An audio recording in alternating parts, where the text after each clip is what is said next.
Retrouvailles chaleureuses pour les chers bourgeois de Kadjamok. Depuis 1995, l'association tisse des liens avec le village de Fintiok et la communauté rurale de Koubalan. Ma grand-mère faisait ça souvent. Un échange culturel qui a vite débouché sur une aide au développement. Ce jour-là, le guide local nous mène vers les rizières, le poumon économique de la région. Traditionnellement, la Casamance est considérée comme le grenier du Sénégal. Mais depuis les sécheresses des années 80, le riz produit, une récolte par an, ne suffit pas à nourrir tout le monde. Sa culture est l'affaire des femmes. Alors, l'arrivée des robinets et la fin de la corvée du puits permettent un signe d'espoir. Nous nous sommes aperçus qu'ils achètent du riz, ils ne réussissent pas à s'autosuffire en culture, et de plus, ils laissent énormément de riz derrière eux après les récoltes.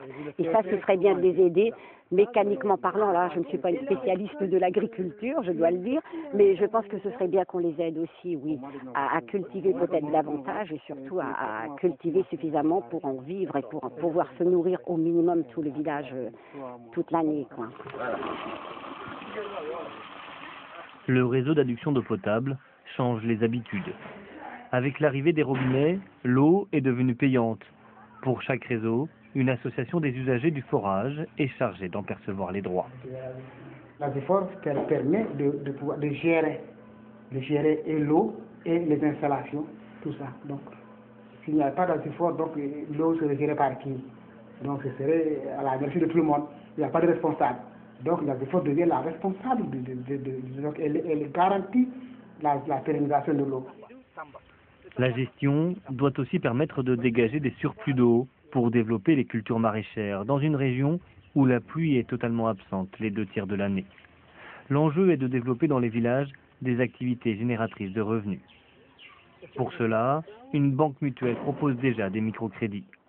Peu à peu, se mettent en place les outils d'une nouvelle vitalité économique. Beaucoup de gens qui pensaient que le commerce était réservé à une ethnie, c'est surtout les peuples de la Guinée qui venaient ici pour faire le commerce. Naturellement, il y a beaucoup de jeunes Diola qui se lancent dans le commerce, ce qui fait ça leur permet, au lieu d'aller de faire l'exode, aller à Dakar, ils préfèrent maintenant rester ici. Retenir les jeunes permet d'envisager pour tous un avenir meilleur sur place. Ici, Koubanao dispose maintenant de l'eau, de l'électricité et même d'un point Internet. Progressivement, le cadre du développement se met en place.